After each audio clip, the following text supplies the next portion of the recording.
First ever factory outlet Mukunda jewellery KPHB Kothapet Khammam Somajiguda Hanamkonda. నమస్కారం, welcome to Suman TV. నేను గీతాంజలి. ప్రస్తుతం మనతో పాటు ప్రముఖ జ్యోతిష్యులు శ్రీచక్రపీఠం వ్యవస్థాపకులు బ్రహ్మశ్రీ ప్రదీప్ జోషి గురువు గారు ఉన్నారు. వారితో మాట్లాడదాం. గురుగారు నమస్కారం అండి. శ్రీమాత్రే నమః. చంద్రగ్రహణం రాబోతోంది 14వ తారీఖు అండి. అవునండి.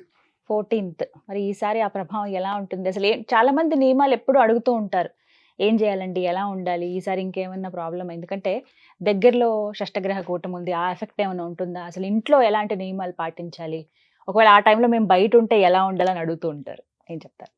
చంద్రగ్రహణం ఇది మన భారతదేశంలో అయితే కనిపిస్తలేదు. సో అందరు నిశ్చితంగా ఉండండి, ప్రశాంతంగా ఉండొచ్చు. దేవాలయాలు ముయ్యడాలు, ఇల్లు కడుక్కోవడాలు, ఆహార నియమాలు ఏవి కూడా ఎవ్వరికీ లేవు. అందులోనూ చక్కగా మన భారతీయులకు ఎవరికి లేవు, మన భారతదేశంలో అయితే లేదు. అయితే ఇది పెనంబ్రల్ చంద్రగ్రహణం. ఇది కన్యా రాశిలో సంభవిస్తుంది, కేతుగ్రస్త చంద్రగ్రహణం. అయితే ఇది పెనంబ్రల్ చంద్రగ్రహణం అంటే పాక్షిక చంద్రగ్రహణం అంటారు, సంపూర్ణ చంద్రగ్రహణం కాదు. సో అర్ధ చంద్రగ్రహణము అట్లాంటిది ఏమీ కాదు ఇది. సో ఇదేంటంటే భూమి యొక్క నీడ డెన్సిటీ తక్కువ ఉంటుంది, దాన్నే పెనంబ్రల్ అంటారు. సో ఆ డెన్సిటీ తక్కువ ఉంటుంది, దాని లోపలికి చంద్రుడు ఎంటర్ అవుతాడు కాబట్టి దీన్ని పెనంబ్రల్ ల్యూనార్ ఎక్లిప్స్ అంటారు. దీన్ని కొంతమంది బ్లడ్ మూన్ అని కూడా అంటారు. బ్లడ్ మూన్ అంటే ఏంది? ఎర్రగా రక్తము లాగా కనిపిస్తుంది. చంద్రగ్రహణం అయితే ఉంది, కాకపోతే రెగ్యులర్ గా చంద్రుడు మొత్తము కనబడకపోవడం అనేది ఉండదు ఇది, ఈ చంద్రగ్రహణం. నాకు అనిపించేది కూడా ఎవరికి ఎక్కువగా కనిపించొచ్చండి, ఇది వేరే విదేశాల్లో, కెనడా అలాంటి దేశాల్లో, మెక్సికో ఆ దేశంలో కనిపిస్తుంది కానీ మన దేశంలో కనిపించట్లేదు. కాకపోతే దీని ప్రభావము గర్భిణీ స్త్రీలకైతే ఉంటుంది.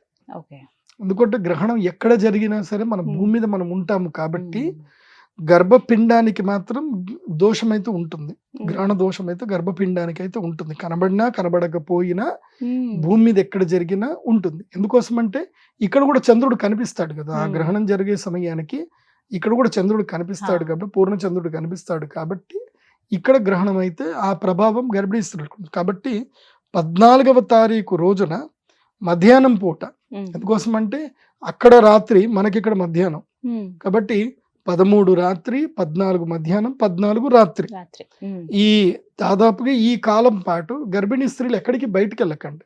అంటే షికార్లకు, ఏదైనా ఆఫీసులకు తిరగడానికో ఎక్కడ బయటకు వెళ్ళకండి, ఇంట్లో ఉండండి, లీవ్ పెట్టుకోండి. ఏ టైం అయినా కూడా మార్చి 13వ తారీఖు, మార్చి 14వ తారీఖు, మార్చి 15వ తారీఖు, ఈ 3 రోజులు లీవ్ పెట్టుకోండి, ఏం పర్వాలేదు, నష్టం ఏం లేదు. ఎందుకోసం అంటే జ్యోతిష్ శాస్త్ర పండితుడిగా నాకు ఎక్స్పీరియన్స్ ఉంది కాబట్టి, నేను ఎంతో మంది జాతకాలు చూస్తున్నాను కాబట్టి, గర్భవేధతోటి పుట్టినటువంటి పిల్లలు పెరగలేకపోతున్నారు సరిగ్గా, వాళ్ళకి అదృష్టము రాకలేకపోతుంది, వాళ్ళకి తెలివితేటలు సరిగ్గా ఉండట్లేదు, ఇబ్బందులు పడతా ఉన్నారు. దానికి కారణం ఎవరో కాదు, తల్లియే కారణం. ఎందుకోసం అంటే గ్రహణం సమయంలో ఆమె బయటకు వెళ్తుంది, ఆ గ్రహణ ప్రభావం పిండం మీద పడుతుంది. పిండం మీద పడద్దు అంటే తల్లి ఇంట్లోనే కూర్చోవాలి, చక్కగా కడుపు నిండా తినాలి, కమ్మగా పడుకోవాలి, అంతే. ఆ ఫోన్లు చూడడం అన్ని పక్కన పెట్టేసుకుంటే సరిపోతుంది. ఇంకొక విషయం ఏంటంటే ఇప్పుడున్నటువంటి సమయము ఇది చాలా గడ్డు కాలం. ఇది ఎప్పుడు మార్చి 14వ తారీఖు నుంచి మొదలు, అంటే ఈ యొక్క చంద్రగ్రహణం మొదలు మళ్ళీ మన భూమి మీద చంద్రగ్రహణం ఏర్పడుతుంది. మళ్ళీ అక్టోబర్లో చంద్రగ్రహణం ఉంది. అప్పటి వరకు ఈ గ్రహణ ప్రభావాలు భూమి మీద తరచుగా వస్తూనే ఉంటాయి. అందులోపల చాలా తీవ్రతరంగా క్లిష్టంగా ఏమిటంటే గనక మార్చి 14 నుంచి మే 25వ తారీఖు వరకు గ్రహణ ప్రభావం ఉంటుంది. దీని ప్రభావం ఏం చెప్తుంది అని అంటే, మన యొక్క భూమి సంచారం ఏదైతుందో ఆకాశంలో నుంచి, అంటే ఈ యొక్క అంతరిక్షంలో నుంచి కొన్ని వైరస్లు భూమి మీదకి వస్తాయి. అవి గ్రహణం అప్పుడే ఈ వైరస్లు మన భూమి మీదకి ఎంటర్ అవుతాయి. ఎందుకోసం అంటే 2019లో షష్టగ్రహ కూటమి ఏర్పడినప్పుడు ఒక వైరస్ భూమి మీదకి వచ్చింది. అది చైనా వైరస్ అంటారు, ఏదంటారు మరి. చైనాలో ఎప్పటి నుంచో గబ్బిలాలు చంపుతున్నారు, ఎన్నో చేస్తున్నారు, కానీ అప్పుడే వైరస్ రావాలి కదా. షష్టగ్రహ కూటమి వచ్చినప్పుడే ఆ వైరస్ ఎందుకు రావాలి? కాబట్టి కొన్ని వైరస్లు భూమి మీదకి వస్తూనే ఉంటుంది. ఇట్స్ ఎవల్యూషన్ ప్రాసెస్ ఇది. ఎందుకోసం అంటే భూమి మీద ఎలాంటి అరాచకాలు జరుగుతున్నాయో, ఎలాంటి నష్టాలు జరుగుతున్నాయో, భూమి మీద ఉండేటువంటి యొక్క మానవుల యొక్క జీవన విధానం ఎలా మారుతూ ఉంటుందో దానికి తగ్గట్టుగానే కొన్ని వైరస్లు వస్తానే ఉంటాయి భూమి మీదకి. ఎందుకోసం అంటే కొన్ని పెరగాలంటే కొన్ని తగ్గాలి, కొన్ని తగ్గాలంటే కొన్ని పెరగాలి. అవును. సో అది ఖచ్చితంగా. భగవంతుడి తెలుసు, ఆ లెక్క మనకు తెలియదు.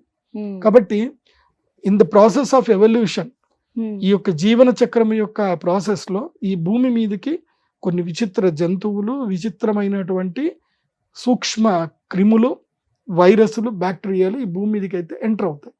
ఎప్పుడు మార్చి 14 నుంచి మే 25 మధ్యన ఎంటర్ అవుతాయి. అప్పటి వరకు ఓకే. దానితోటి జాగ్రత్తగా భూమి మీద ఉండాలి. జనాలకి కొత్త కొత్త రోగాలు రావడము, ఆ ఇంకా మనుషుల యొక్క మరణాలు మెల్లిగా పెరుగుతూ ఉంటాయి. ఇప్పటి నుంచి ఏంటంటే ఈ విశ్వావసునామ సంవత్సరం నుంచి ఎవల్యూషన్ ప్రాసెస్ స్టార్ట్ అవుతుంది మళ్ళీ. ఇదేంటంటే కనుక ఇప్పుడు ఎట్లుంటుంది అంటే పుట్టేవాళ్ళు 8 మంది ఉంటే చచ్చేవాళ్ళు 10 మంది ఉంటారు. రేట్ సో, అంత ఉంటుంది పెరుగుతూ ఉంటుంది. సో రేషియో అనేది ఏంటంటే పుట్టేవాళ్ళు గనక 80% ఉంటే చనిపోయే వాళ్ళు 100% ఉంటారు. సో 8 మంది పుడితే 10 మంది చనిపోతారు. ఇవి జరుగుతూ ఉంటుంది. ఇది ఎవల్యూషన్ ప్రాసెస్ స్టార్ట్ అవుతుంది. Yeah. అండ్ రాను రాను మానవ జీవన క్రమంలో మానవుల యొక్క ఆయుష్ పరిమాణం తగ్గుతూ ఉంటుంది. 70 ఏళ్లకే మనుషులు చనిపోవడం అనేది ఇంకా సాధారణతరం అయిపోతుంది 70 ఏళ్ళకి.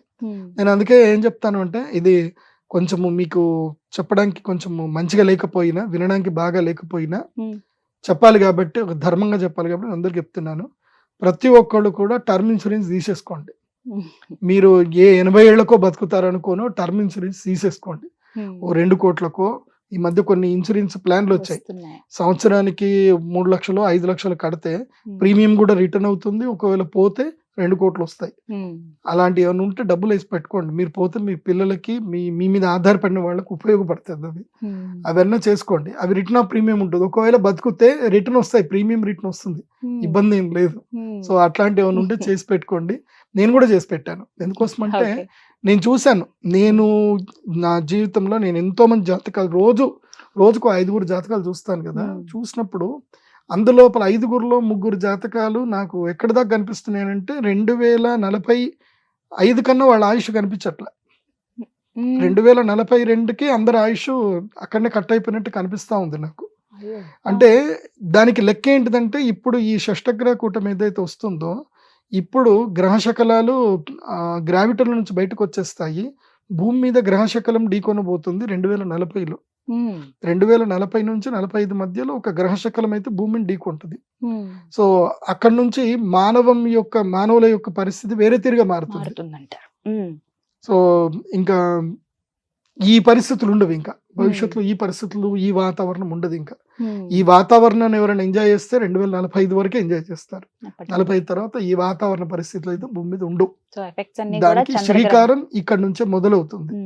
అందుకే ఈ 1970-80 నుంచి పుట్టి ఈ 2050 వరకు ఎవరైతే బతుకుతారో వీళ్ళు అన్ని చూసిన వాళ్ళు అవుతారు. నాకు తెలిసి వీళ్ళందరూ కారణ జన్ములే. ఈ టైంలో జన్మించిన వీళ్ళందరూ చూసిన వాళ్ళు కారణ జన్ములే. మనం అన్ని చూసాం. మనం రేడియోలు చూసాం, టేప్ రికార్డులు చూసాం, సిడి ప్లేయర్లు చూసాం, తర్వాత MP3 ప్లేయర్లు చూసాం, కంప్యూటర్లు చూసాం, డిజిటల్ చూసాం, అన్ని చూసావు. అన్ని చూసాక అన్ని అయిపోతాయి. సో ఇది స్వర్ణయుగం.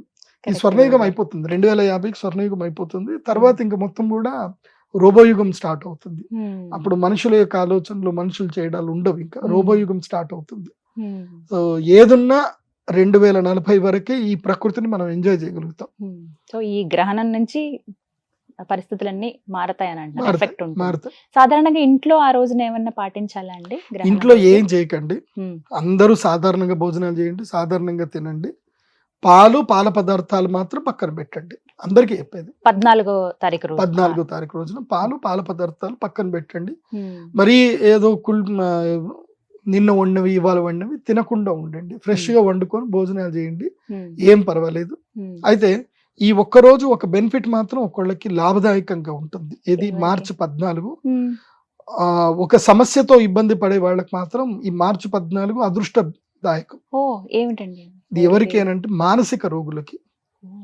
ఎవరైతే మానసిక రుగ్మతలతో బాధపడుతున్నారో, తర్వాత దుఃఖము ఎక్కువగా ఉన్నటువంటి వారికి, శరీరములో హార్మోన్స్ రిలవెంట్ ఇబ్బంది ఉన్నటువంటి వారికి ఏంటంటే మార్చి 14వ తారీఖు రోజున చంద్ర దర్శనం చేసుకోండి. వీళ్ళందరూ చంద్ర ధ్యానం చేయండి. మార్చి 14వ తారీఖు చంద్ర ధ్యానం చేయండి, నదీ స్నానం చేయండి. నేను మానసిక రుగ్మతలతో, తర్వాత హార్మోన్స్, ఎండోక్రానికల్ డిసీజు, తర్వాత గర్భము నిలబడకపోవడము లాంటి సమస్యలు ఉన్నటువంటి వారు వీరందరూ కూడా మార్చి 14వ తారీఖు నాసిక్ త్రయంబకేశ్వర్లో కానీ ఎక్కడైనా సరే, నాసిక్ వెళితే మంచిది, గోదావరి నదీ తీరములో స్నానం చేసి లేదా కృష్ణా నది అయినా నదీ తీరములో స్నానం చేసి ఆ నదిలో మీకు ఒకవేళ ఓపిక ఉంటే, మీ ఆరోగ్యం మంచిగా ఉంటే, నాభి స్థానం వరకు ఆ నీళ్లలో కూర్చొని, ఎందుకో స్టేబుల్ గా ఉన్నటువంటి నదిలో మాత్రం చెప్తున్నాను, మళ్ళీ మీరు మునిగిపోతే నన్ను అనేరు. నేనేమంటున్నా అంటే, ఎక్కడైతే ఇప్పుడు నేను చేశాను కాబట్టి చెప్తున్నా, నేను బాసరలో గోదావరి తీరంలో ఇలాంటి చంద్రగ్రహణం ఏర్పడిన సందర్భంలో అక్కడ నాకు అనుకూలంగా చూసుకొని నాభి క్షేత్రం వరకు ఆల్మోస్ట్ నేను కంఠం వరకు కూర్చొని నేను 3 గంటల సేపు ధ్యానం చేశాను. నేను అక్కడ జపం చేసుకున్నాను. ఆ అనుష్ఠానం చేసుకోవడం వల్ల లాభం కలిగింది. కాబట్టి మీకు కూడా చెప్పేది ఏంటంటే, అలాంటి అనుష్ఠానాలు ఏమైనా ఉంటే చేసుకోండి. ముఖ్యంగా సంతానం లేనటువంటి వారు, అనారోగ్య పరిస్థితులతో ఇబ్బంది పడుతున్నటువంటి వారు, తర్వాత మానసిక రుగ్మతలతో ఇబ్బంది పడేటువంటి వారు ఇది అనుష్ఠానం చేసుకోండి. నాభి క్షేత్రము లేదా కంఠం వరకు నదిలో కూర్చొని ఒక 15 నిమిషాల పాటు అయితే చాలా ఇంపార్టెంట్. మీకు తోచిన మంత్రం ఓం నమ శివాయ కానీ, బ్రాహ్మణులైతే యోగ్యత ఉన్నటువంటి వాడు గాయత్రి మంత్రం కానీ, లేదంటే దుర్గాదేవి మంత్రము కానీ, లేదంటే ముఖ్యంగా శ్రీమాతృ మంత్రం ఓం శ్రీమాత్రే నమః, శ్రీమాత్రే నమః.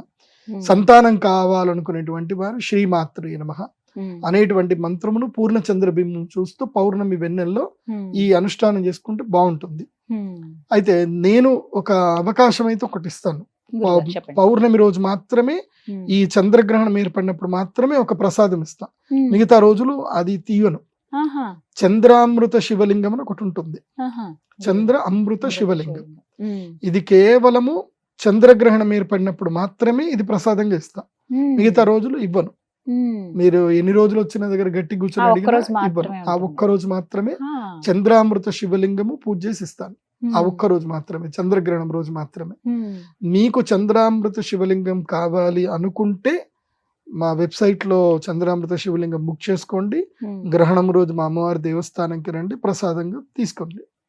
చంద్రామృత శివలింగం చాలా గొప్పది. దానికి అభిషేకం చేసి నీళ్లు తాగడం వల్ల ముఖ్యంగా సంతాన రుగ్మతలు పోతాయి, మానసిక రుగ్మతలు తొలగిపోతాయి, తర్వాత అదృష్ట యోగం కూడా సిద్ధి కలుగుతుంది. ఇది మేనిఫెస్టేషన్ అంటారు కదా, నీ మేనిఫెస్టేషన్స్ అన్ని కూడా సక్సెస్ అవుతాయి. ఎందుకోసం అంటే చంద్రుడు మనస్సు కారకుడు.